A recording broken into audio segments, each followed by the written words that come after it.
So this 5-finger crimp from the thumbnail, it isn't actually one of my top 5 tips, but I just wanted to mention it because I've seen a couple of climbers around Stockholm use it to finish some of their projects. And I think it's a really cool hold that people should just be more aware of. So anyhow, before we start talking about my top 5 tips that every climber should know, I just want to say a big thank you to Skillshare for sponsoring this video. I'm going to talk a little bit more about them later on in the episode. But yeah, big thank you to Skillshare. 2 thumbs up. So a lot of these tips are going to be more like food for thought. So it's important that you just listen and try and reflect on how this would affect your own climbing. So the 5 tips that we're going to talk about are, first off, trying hard on a project. And then we're going to address how to practice your weaknesses. Then we're going to move on over into pretty much like how to engage your hands on different holds. And then after that, we're going to we're going to talk a little bit about how footwork is actually a lot more complicated than I think most people perceive it to be, than most people think. And we're going to finish it all off on how to consistently progress as a climber. So tip number 1. Something I think a lot of climbers encounter is the word projecting. This is it's a very relative term, right? Because it can mean anything from something you do in like half a session to something that becomes a 5-year epic battle that seems never ending. Almost. However, I guess in my experience as a climber, the thing that I've learned the most from are these pretty big projects that actually take a lot of my time and dedication. Like the Big Island, for example, that I'm literally obsessing over 3 days a week. So why would projecting help them? Well, the simple answer is that it forces you to kind of perfect your own climbing style. You have to really learn how to move efficiently on every single move on a boulder, and you can't really do anything aside from that if it's your absolute max limit. And the thing is, we're a lot more capable than we give ourselves credit for. So the biggest tip here is to just keep on keeping on and not just quitting like halfway through a boulder because it's not fun anymore.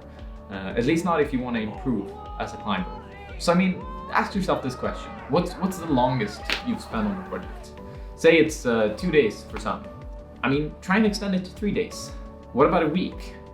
Can you dedicate like half a year to a project and really just learn every single specific detail to make it work? Because the thing is, every single step that you take when you're projecting a boulder is gonna help you improve as a climber. So try and just indulge yourself in that and get as much value from it as possible. So yeah, I mean a lot of my climbing has come from projecting, and that's why it's easily one of my top 5 tips that I think every climber should at least reflect on and think a little bit about. And the thing is, if it's a matter of just not understanding the moves and just not understanding how something's supposed to be climbed, then just ask someone at the crag or the gym, like, got some tips for me on this one, and just take it from there. Because every single step you take towards your goal, your project, it's a step in the right direction. Right, tip number 2. We're gonna talk about practicing your weaknesses. Well, I want to start this off with we all have our strengths, we all have our weaknesses. Some are flexible and others, well, not so much. But then some might have a lot of power and others might lack it. I spent the first 3 years of my climbing doing absolutely no crimps whatsoever. And it just it's like shutting a door. Climbing has so many potentials, and when I actually started practicing it, I gave it about 6 months of dedicating almost everything to becoming stronger at crimps, like starting from the bottom and working myself up. And it opened up a whole new world of boulders to tackle for me. So, and honestly, like, the same thing goes for everything within climbing. If you suck at slabs, then just hop on a slab more often. If you suck at overhangs, just hang on them more. Because whatever you work on, it's gonna be beneficial for you. You can usually apply almost any technique that you find on a slab to an overhang in a way that you probably won't imagine at first. I could go into detail on this for hours, but for now, just trust me on that one. Now the issue becomes more about analyzing your weaknesses. And might be easier said than done, but what I've done throughout the years is I've climbed with a lot of people who do roughly the same grades as me, and then I've talked to them and just compared what we perceive as cruxes differently, because then you get a better understanding of what your strengths might be and what their strengths might be. I guess the easiest way to work on your weaknesses then is to simply bring a camera recorder, put it on the ground, film yourself when you're climbing, and then look through the footage and just try and find those small things that you do that are weird, because I think most people look very differently when they're climbing as opposed to what they think they are. And just really going through each piece of footage and just analyzing it is going to help a lot.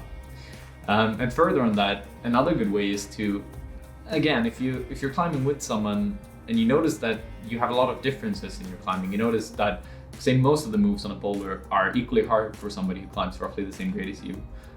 But then you notice that there's just this one section that you're a lot worse at, then that's probably a weakness of yours. Of course, it could be a strength with the other climber, but it's definitely a weakness as well. And that's simply, nudge that down. Keep on working on that specific section until you finally get it. Because when you finally do, you're gonna have improved a lot as a climber. And lastly, if you already know what your weaknesses are, a really good way of working with them is to simply look at footage of other climbers doing, working on, or like climbing your weaknesses, doing your weaknesses on the wall. Say you're bad at coordination, then simply look at, for example, John-Dirk Arnbrett when she's doing these crazy 4-move coordination dynos, and try and just soak up as much as possible of that and just mimic it when you're climbing later on. So yeah, I guess that's enough about weaknesses. Let's move over to tip number 3. This tip is, it's a bit, I don't know if it's controversial to have this as a top tip, but it is about engaging your hand on a hold and basically how that works. Because for me, it was kind of a revelation when I first started thinking about these things. It may seem completely trivial, but I think it's a little bit more complicated than what most people think. So I guess firstly, we can look at how beginners do when they hop on a crimp. Because if you go into the gym, you bring a friend, you're gonna notice that they pretty much just like toss their hand on a hold and then just hope that it sticks. There's a lot of intuition going on and they just try and latch on. And I think that kind of keeps on going for a lot of climbers like that. It's hard to get intuitive with how to grab a hold. I think you really have to reflect on it to become proficient at it. And the way to work with it is to simply study a lot of the holds on a project that you're working on and try and understand how you can grab them in different ways. So first off, let's take a look at this orange hold right here. The way I view it, we have 3 ways of grabbing this hold. So firstly, if I grab the hold as a full crimp, this kind of allows me to engage my back a lot more because of how the angle between the fingers and the wall are.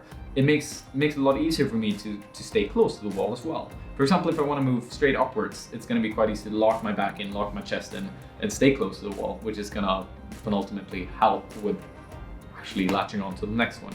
I could also grab it as a half crimp, half pinch, which still keeps this sort of mechanical advantage of having the full crimp. Again, I'm quite close to the wall, but it can also engage my thumb a little bit more and get a little bit like a half pinch, half crimp, as mentioned.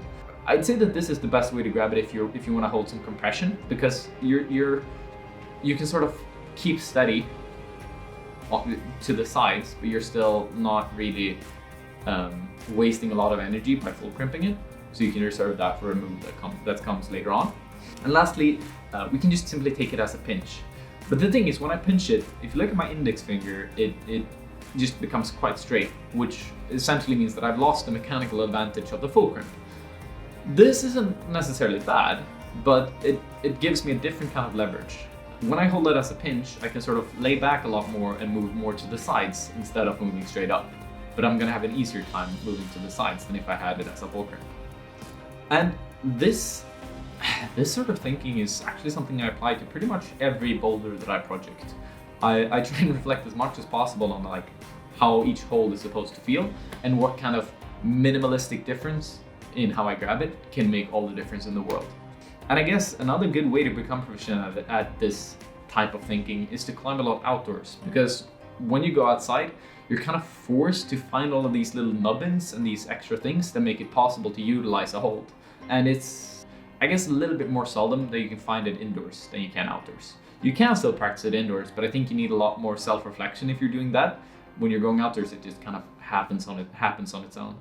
Okay, I think the next tip is slightly bigger. So we're just gonna take a short break and then get back to this, okay? While we're taking our little break from climbing, let's talk about something else. Maybe something like Skillshare. So Skillshare is an online learning community with countless people doing thousands of courses and inspiring classes, and it's something I've now taken part of. There's courses to explore new skills, develop some that already exist, and others to just simply get lost in creativity. I've dabbled with some courses to refresh some old programming skills, and I've also played around with some language courses, and now I'm in the middle of a course on productivity. Ali Abdal is the teacher. He's a famous YouTuber, doctor, and overall badass doer who's reflected a ton on productivity.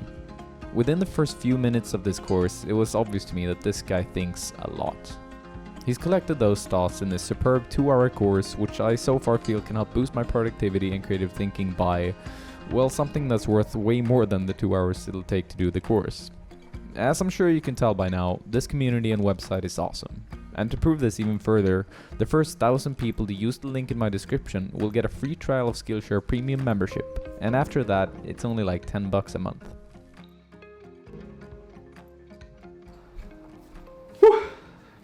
Alright, that's Skillshare, huh? It's a pretty good thing, right? Okay, back to the video.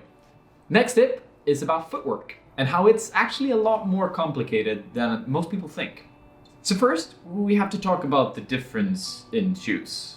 The biggest separator and the biggest thing that makes them different is the softness and the stiffness of them.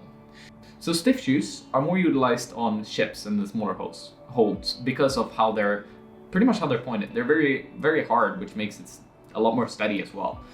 When you apply pressure on it, it doesn't bend quite as much as a soft shoe would. Because when we bend or when we stand with a softer shoe, it kind of just sinks down, which isn't ideal for the smallest of foot ships. And the thing is, both of these variants, of course, work on pretty much any type of climbing, but you can still sort of specify which areas they're better in. The softer shoes, for example, are a lot better at when you're standing on boxes or volumes, any area that needs a lot of friction and a lot of surface area from your foot. So if you use a soft shoe on a box, you're gonna get a lot more steady than if you're using a hard shoe or a stiff shoe on a box.